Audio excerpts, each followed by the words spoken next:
New on Curiosity Stream. How do you connect a 16th century potato to limitless energy production? Could Napoleon's toothpick have a direct link to a machine that predicts the future? And how can a 1700s conch shell chart a course to humans connecting their brains to the internet?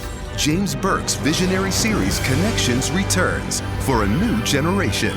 Experience all new Connections. With monthly, annual, and bundled plans, find the one that works for you at curiositystream.com. My brother-in-law died suddenly, and now my sister and her kids have to sell their home. That's why I told my husband we could not put off getting life insurance any longer. An agent offered us a 10-year, $500,000 policy for nearly $50 a month. Then we called SelectQuote. SelectQuote found us identical coverage for only $19 a month, a savings of $369 a year. Whether you need a $500,000 policy or a $5 million policy, SelectQuote could save you more than 50% on term life insurance. For your free quote, go to SelectQuote.com. SelectQuote.com. That's SelectQuote.com. SelectQuote. We shop, you save. Full details on example policies at SelectQuote.com/commercials. Welcome to Pretty Lies and Alibis. Join us as we seek the truth and travel the long road to justice. What's going on, everybody? Welcome to another episode of Pretty Lies and Alibis. I'm Gigi Fruit Loop. What you know? Snow and more snow. Oh my gosh. We're getting more. What? We're getting more. Yeah. So apparently Thursday night into Friday morning, it's going to be just as much, if not maybe more than what we just got. Yeah. Oh my God. Have you guys had fun? Oh yeah. We were out sledding again today. It was fun. We don't have a big hill, so. Oh, we do. It's kind of a slow grade. No, you have a really big hill. Yeah. This is kind of a slower grade, which is fine for me. I'm old, so. Exactly. Which is why I have not been on my hill. I've had Grammy with me, and I've been keeping everybody updated on these little shenanigans with her. I'm going to tell you that first night she was here, Fruit Loop, I woke up at 4 a.m. and I thought I had broke like a huge fever because I was wringing wet. Well, you know how cold we keep our house, like 64, 65 at night. Well, she got thin skin, so she says. So we bumped the heat up, and I'm going to tell you, I was outside blowing sideways snow in a t-shirt and a pair of shorts for 2 solid minutes cooling off. No, remember her house is normally like 80 degrees. You go in her house, yeah. I mean, in the summer, and it's like a sauna. Yeah. So she's going home today. After we do this, I'm hopping in the Jeep and taking her home because she knows she's going to be back here Thursday night. So she was like, I guess I better go home for a few days. She got to go check on her cat. Yeah, I know. We have had so much fun. And I tell you, if she moved in with me, I would be so happy. Yeah, not even gonna lie. But we watch all this dirty stuff, yo. Like 90 Day Fiance. Oh my gosh, Fruit Loop, I'm sitting there. My face is red. I mean, and Grammy's giving commentary, which makes it even more funny. Oh, it's been a fun few days. So we are going to give a shout out to one of our sponsors, Too Cool T-Shirt Quilts. You can go to toocooltshirtquilts.com/pretty lies and alibis and check out. You can get quilts, pillows. There's all kinds of stuff you can get. You can use more than just T-shirts. So check them out. www.toocooltshirtquilts.com/pretty lies and alibis. And they can take your T-shirts and make them into a quilt that is too cool. Yes, yes. So we're going to jump back into part 2 of this Moab report for Gabby Petito. But before we get started, we wanted to say that if you or somebody you love is in a violent relationship, whether it be verbal, physical, both, whatever, those situations don't get better. People like that don't change. If you need help getting started to getting you and perhaps your kids somewhere safe, you can call 1-800-799-SAFE. That's 1-800-799-7233. Or you can text START, S-T-A-R-T, to 88788. Yeah. So we just, it's so common. And we just have a few stats before we get started to show how common this is. And, the sad thing is, as we saw with Gabby, when you're in a routine and a pattern of violence, Oftentimes the victim will blame themselves. I had it coming. So 1 in 4 women and 1 in 7 men aged 18 and older in the U.S. have been the victim of severe physical violence by an intimate partner in their lifetime. That's a lot of people we know personally. Yeah. So, and then intimate partner violence alone affects more than 12 million people in the U.S. every year. 12 million people. And then almost half of all women and men in the U.S. have experienced psychological aggression by an intimate partner in their lifetime. And psychological aggression is just as bad as physical. It just doesn't show the physical scars of it. So take care of yourself and your children, whoever you have with you, and get out. So we're going to pick up right where we left off. This was the formal complaints from attorney Tanya Reeves.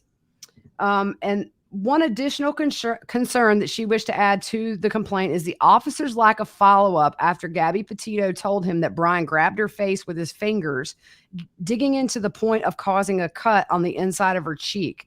It was hard to discern her exact words, although I did hear the word cut, but she seemed to indicate that her cheek was swelling up or tender, and she cupped it with her hand as she described the injury. The very first question the officer asked in response to this was if Brian had been drinking.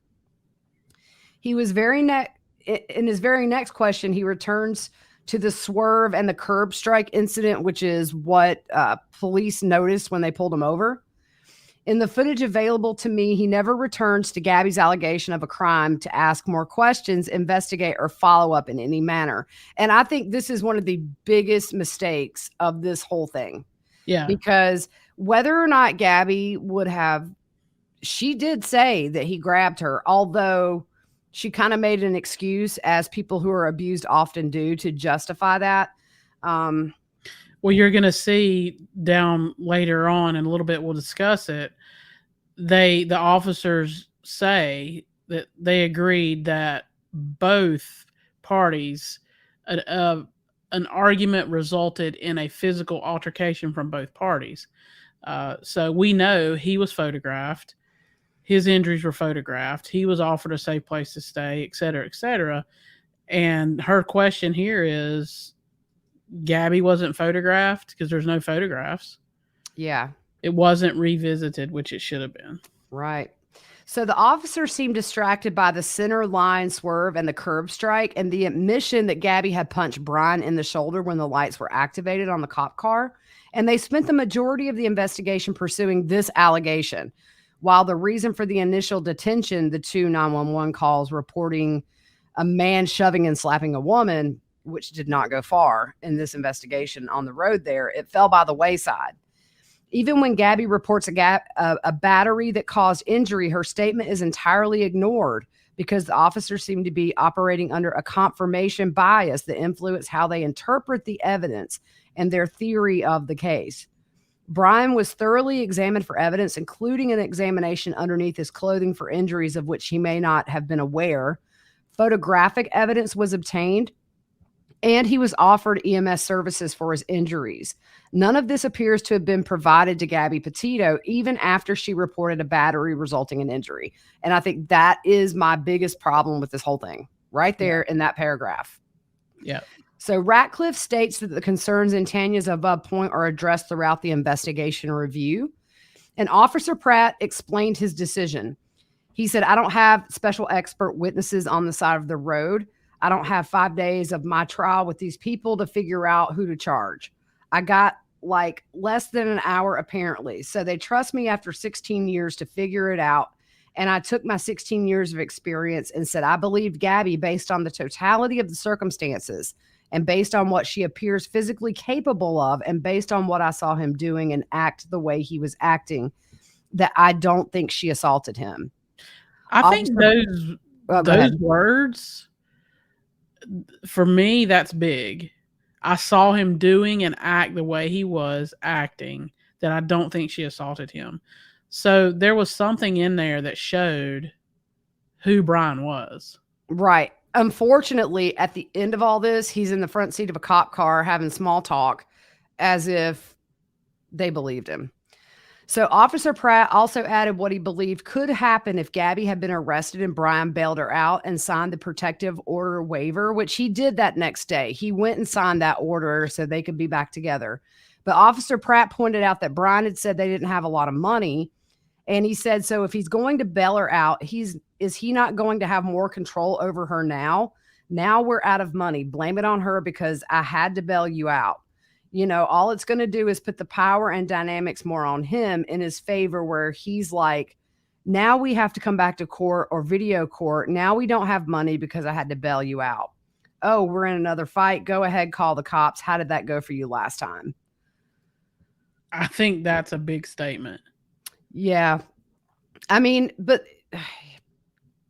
if you don't handle situations because of what could happen afterwards, you're still not helping the situation. All you're doing is, I mean, that doesn't help Gabby. Yeah. Yeah. And I mean, we all know hindsight's 20/20, and they'll say in their statements eventually that if they had known then what they know now, you know, things would have been different. But I think Brian showed his personality and who he was for them to make this statement that we were trying to save her, basically save her more trouble by not arresting her. Does that make, you know what I mean? Like something. Yeah, no, it does. But at the same time, I think, well, if they were thinking that, then why didn't they investigate what she said more? Yeah. About him grabbing her cheek and scratching her. So for me, I just, you know, hindsight's 20/20, but I mean, the bottom line is they dropped the ball on this. Yeah. So Ratcliffe goes through the Utah state codes. So he basically gives you the law, and then he'll say whether they followed the law or didn't. And we talked before coming on, like what he's doing here. I mean, he's investigating it, but he's telling you, okay, this is the law, and this is what they did, and did they follow the law or didn't they follow the law? And interpretation is big, and we see this in this case with them getting stuck on intent and injury, bodily injury, and all that. We see, I was a coach in high school for tons of years, and the way a referee interprets a rule drives you insane. Yeah. So this is, and officers have to interpret the ruling and the law. So what he did here was, so he gives you, for the findings as it relates to various policies and or laws, I will provide the following responses. It's either unfounded, which means investigation finds there was no violation. It's exonerated, which means investigation finds a violation did occur, but that it was justified, lawful, and or proper. Not sustained means the investigation finds there is insufficient evidence to sustain or exonerate a violation or the specific code or policy. Or sustained, which means the investigation finds sufficient evidence to establish that the code or policy was violated. So this is basically down to what the officers chose to do and not do. So the first one is powers and duties to arrest. So the primary duty of law enforcement officers responding to a domestic violence call is to protect the victim and enforce the law.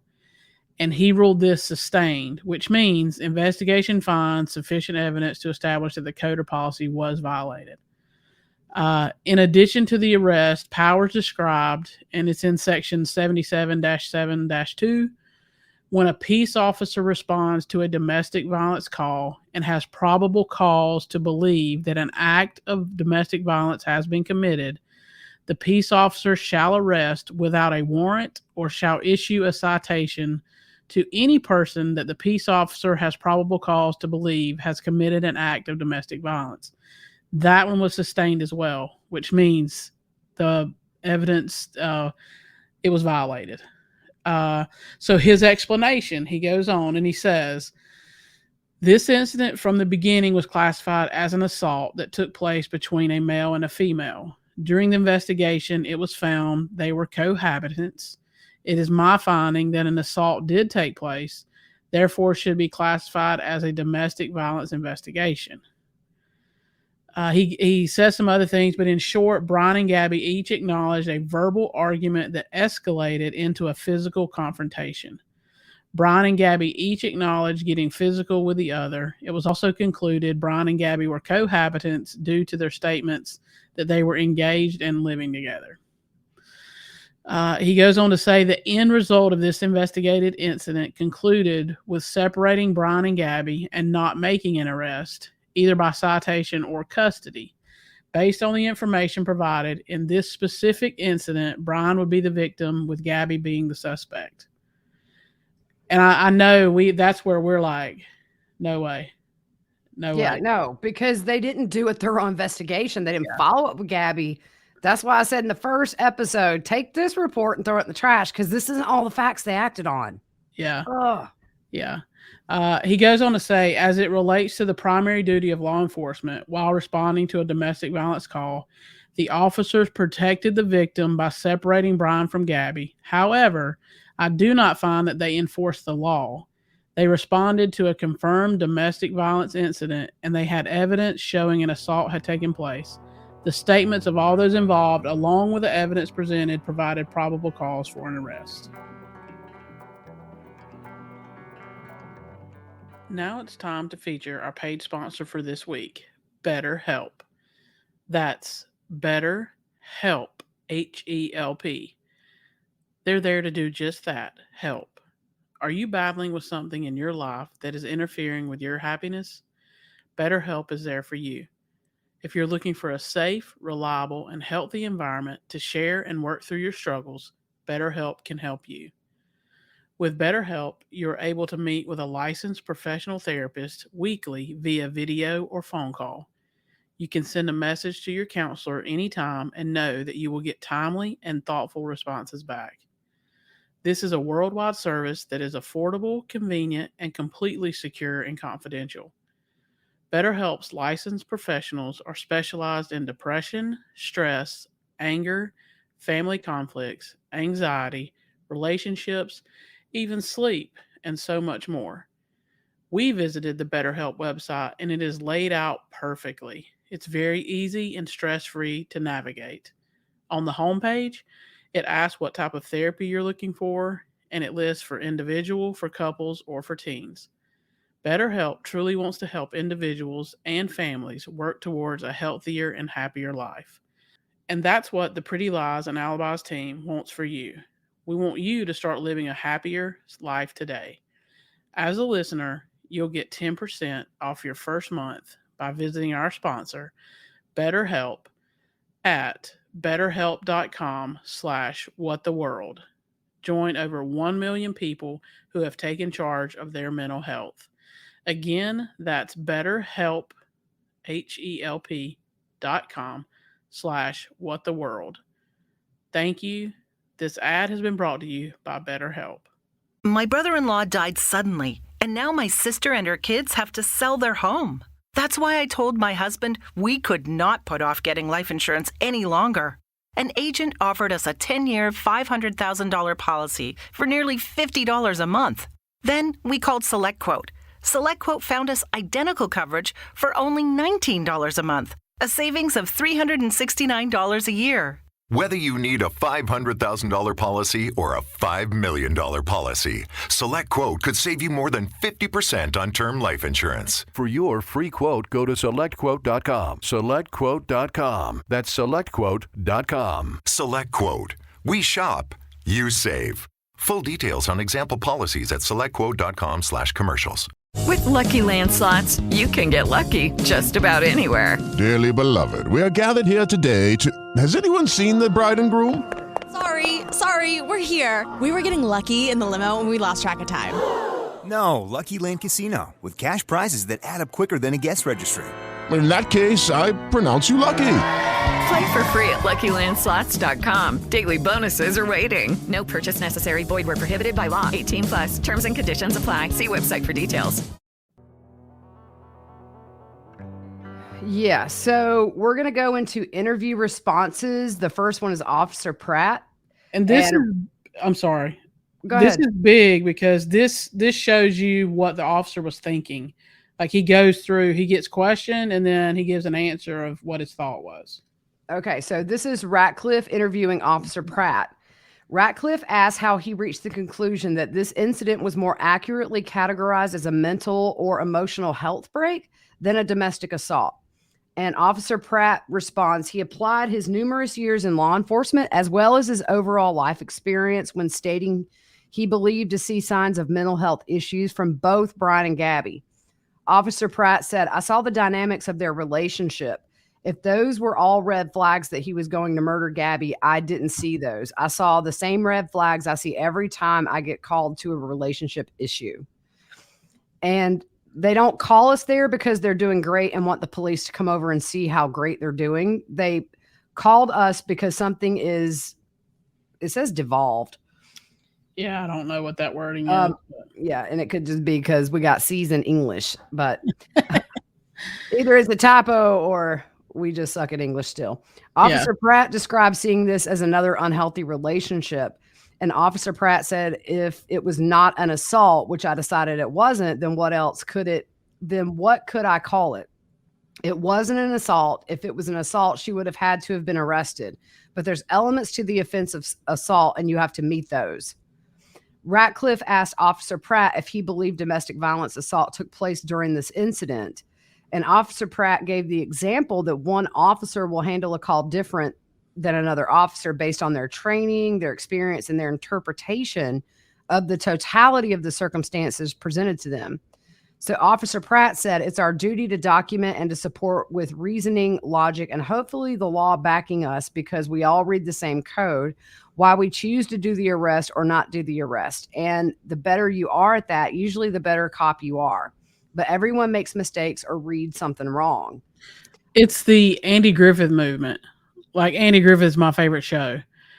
And I don't know if y'all know the episode, but when Barney takes over as sheriff, like Barney struggled because he didn't interpret and he couldn't think outside the box. So I don't know if you remember it, but the neighbors were arguing over a fence blocking the sun. And after Barney spent all day figuring it out, Andy comes in and is like, just put up chicken wire. The sun will come through chicken wire. And they were like, oh, we didn't think of that. Right. So, I mean, he's right. And we know officers, one, you interpret things. And to be an officer, you are called. That's your calling. It is definitely a calling. Like, I'm not called to be a cop. No, thank you. So I think he describes that well, I think. Mm-hmm. So Officer Pratt stated he had determined that one of the elements for assault was missing. He explained this as being the attempt to use unlawful force or violence to cause bodily injury to Brian. When she was asked why she was slapping Brian, Gabby said, I just wanted him to stop telling me to calm down. Officer Pratt said that sounded very reasonable to him, and he didn't think she had the intent behind it to do bodily injury to him. I think she wanted to modify his behavior, and she doesn't have the tools in her toolbox to do it.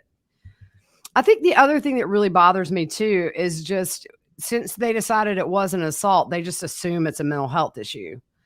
Yeah, it's like that. I just don't feel like these officers read between the lines at all. Yeah. They seem so buddy-buddy with Brian. Yeah, I think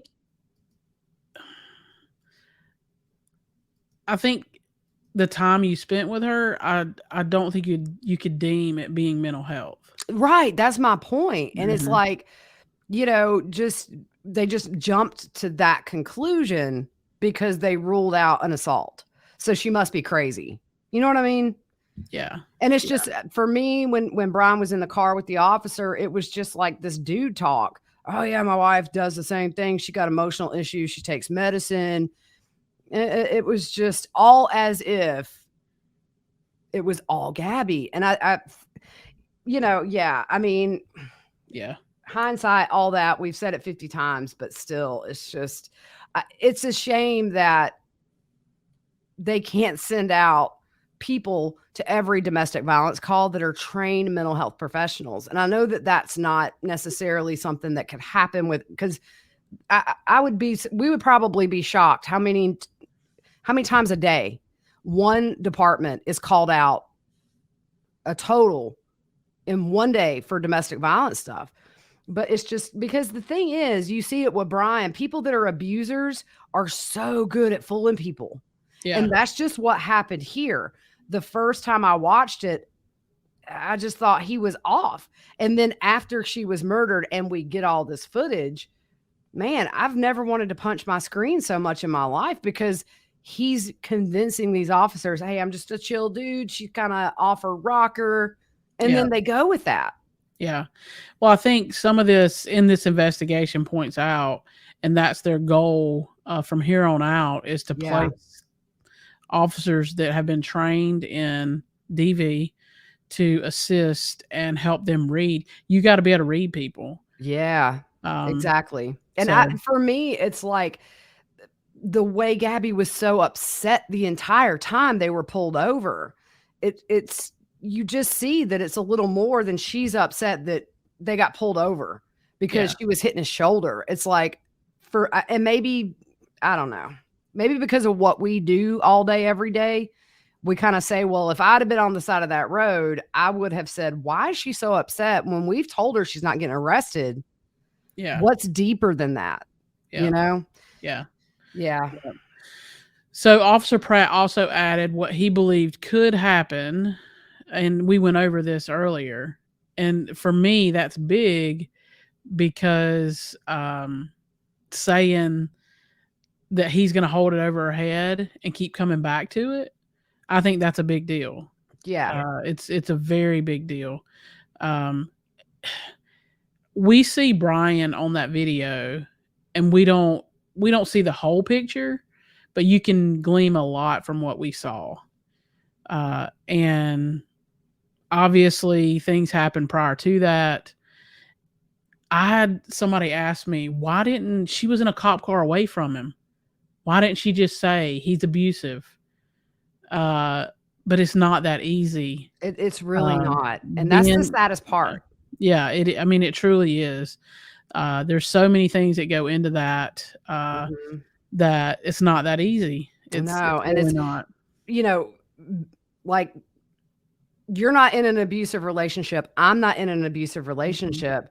And for me, it's so easy to say, man, just run, go to your parents. They would have been there for you. But your brain is rewired when you're in an abusive relationship to where even I think in your private thoughts, you think you're crazy because that's what you've been convinced of by somebody who's toxic and who's manipulative and very successful at manipulating. And that's why we see so many death rates with intimate partner violence because, I'll change, or, hey, it's all you made me crazy. And it's just so sad that these women believe it. Yeah. Yep. And what I had a psych professor in college, one of the things and this stuck with me and still does, he said, somebody asked a question, why do women in domestic violence stay in the relationship? And he said, it's easy. That's an easy answer. He said it's because it's normal for them. Right. Yeah. They become accustomed to it. They learn how to function inside of it. Mm-hmm. And they choose to do that instead of being out with no money, no how, whatever. So they can choose to adapt, and they figure out how to adapt. And I think too, with Gabby, one thing that was very telling to me on that police interview is where she's talking about doing this nomadic static, doing the video. He says, I can't do it. He says that whatever. And you can just see that mental breakdown that he would do for her, where he would tell her, you're not good enough. It's just, I would hate to think what happened, what we didn't see on camera, and then, what we didn't see on the news. These things don't come out of nowhere. Yeah, exactly. So Ratcliffe asked Officer Pratt if at the time of this incident, if he believed he read the entire definition of assault to Officer Robbins. And Pratt states he believes he did, and also stated he looked up the definition of bodily injury to further expand on what the code was stating. He first had to see if the crime of assault was met, and if so, then they would be able to attach the domestic violence attribute to that. However, if there was no crime of assault, then it couldn't be a domestic violent assault. So Ratcliffe comes back and asks Officer Pratt if he still believes to this day which this interview took place on November 1st, 2021, that attempt and intent were synonyms with each other. And Officer Pratt says, to this day, I still believe that. And then Pratt says, if he is wrong, he would adjust his future interactions in acknowledgement of that information. So Ratcliffe then explained to Pratt the 4 culpabilities and their levels. He also read Officer Pratt the assault code in full. And Officer Pratt says that does change things. So we talked about it ahead. They got sidetracked, and that's what you're getting ready to go over here. Mm-hmm. So Officer Pratt said he probably got sidetracked with the bodily injury portion of the assault code and went and read the definition for bodily injury, neglecting to scroll down and read the rest of the assault statute. Officer Pratt said, and if I did, that's a mistake and it may have changed our decision, but I can't say that even here now until I read it and really think about it for a few minutes, because I do take the act of putting people in handcuffs and taking their freedom and giving them charges very seriously. And I usually spend a little bit of time reading up on it first and then try to figure out if that's going to fly. So yes, that second part you said, I would admit that could have changed what we decided to do, but I still would have to look over it and think about it. Yeah. So look, I'm not trying to be overly hard, like just bashing these guys. I know that they have very limited time and information to work with. I do understand that this probably will affect them for the rest of their lives. I'm not trying to be insensitive. Yeah. You know, I mean, when you're an officer, for the most part, and there's bad officers, but for the most part, you're there to help. And that's why you're an officer, is you want to help and help people. And when that happens and you look back on it, you know, when they did that, when they had that call, they never once thought that it would end the way it ended. Yeah. You know what I mean? Like, yeah, no, I do. And that's why I wanted to say I'm not bashing these guys just for fun. But I also do feel when you're in that position, you've got, as a country, not just Moab Police, every department has got to really get serious about educating anybody who's going to be in the middle of these domestic calls to look for the nonverbal signs. And then also, you know,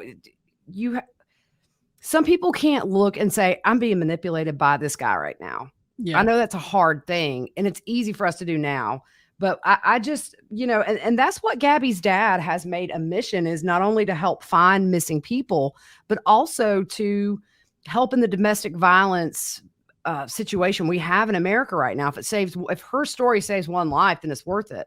Yeah. So maybe with this, I mean, Moab Police definitely are going to be changing some protocols. If that saves one man or woman or child down the road, then, you know, okay, it's not all lost, but I just feel like for me, I just see this silent cry for help in that cop car and I can't get past it.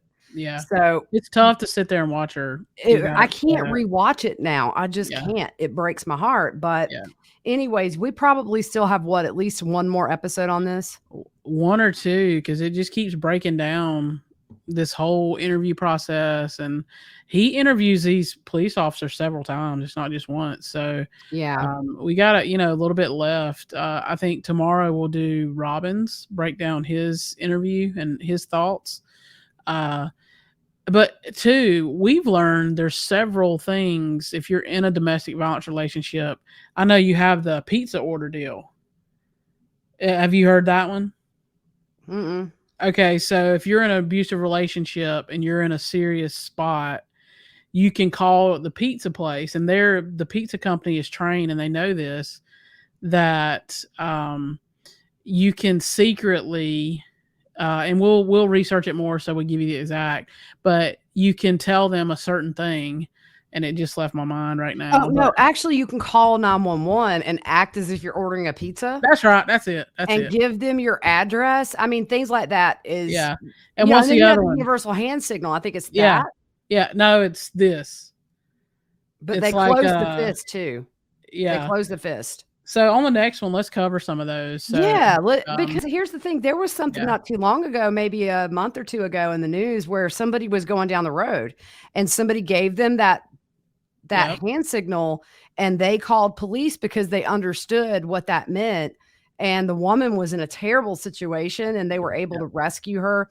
You know, it's, I mean, now I do at red lights. I look over and kind of smile at people, and I'm just, I mean, because man, it's just these poor people. I just can't imagine being with somebody who nonstop is hurting me physically or emotionally. Yeah. It's just, it's like QT. QT has a safe area. If you feel threatened or you're in a threatened, you're being trafficked, whatever, they have a safe area that they lock you in a room until the cops get there to keep you safe. Yeah. So just little things like that. Yeah. I just, gosh, man, you know, it's like you want to just tell people like, you're so worth it. Get out of this. Come on. You can do so much better.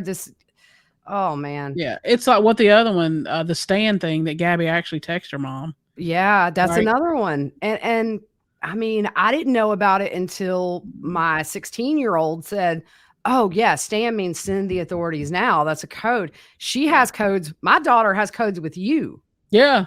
Yeah. I mean, we have codes. She has codes with you and that kind of thing. We just really have to, I think the base of it is to teach kids their worth, but also educate them on ways to get out of situations if they can. Yeah. With code words or hand signals or whatever. It's just a different time we live in. But this domestic violence is a tale as old as time. Unfortunately, it's just now we're so much more aware of it. Yeah. That there are so many little things. So that's a good idea. Maybe we do like half an episode on all the different signs and signals for being trafficked, domestic abuse, whatever. That's a really good idea, Fruit Loop. Yeah. As long as you know, like we're all about giving back and helping. So yes, if that helps one person that's in a rest area or whatever, and you see right. That, and I mean, I've been known to totally just, embarrass myself, but then I don't regret it. Where somebody I knew was, I thought in an abusive relationship, and I flat out asked when we were alone, "Are you being abused?" And they were not, but or they said they weren't. But it's like, I'm just not going to be shy about it anymore. If I think something's up, I'm going to say something. Yeah. Yeah. I don't care. I might lose friends, whatever, but yeah.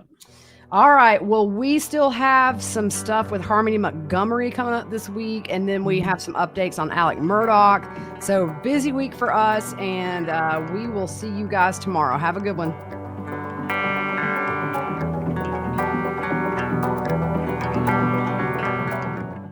With Lucky Land Slots, you can get lucky just about anywhere. Dearly beloved, we are gathered here today to... Has anyone seen the bride and groom? Sorry, we're here. We were getting lucky in the limo and we lost track of time. No, Lucky Land Casino, with cash prizes that add up quicker than a guest registry. In that case, I pronounce you lucky. Play for free at LuckyLandSlots.com. Daily bonuses are waiting. No purchase necessary. Void where prohibited by law. 18+. Terms and conditions apply. See website for details. Lucky Land Casino, asking people, what's the weirdest place you've gotten lucky? Lucky? In line at the deli, I guess? Aha, in my dentist's office. More than once, actually. Do I have to say? Yes, you do. In the car before my kids' PTA meeting. Really? Yes. Excuse me, what's the weirdest place you've gotten lucky? I never win and tell. Well, there you have it. You can get lucky anywhere, playing at LuckyLandSlots.com. Play for free right now. Are you feeling lucky? No purchase necessary. Void where prohibited by law. 18+. Terms and conditions apply. See website for details.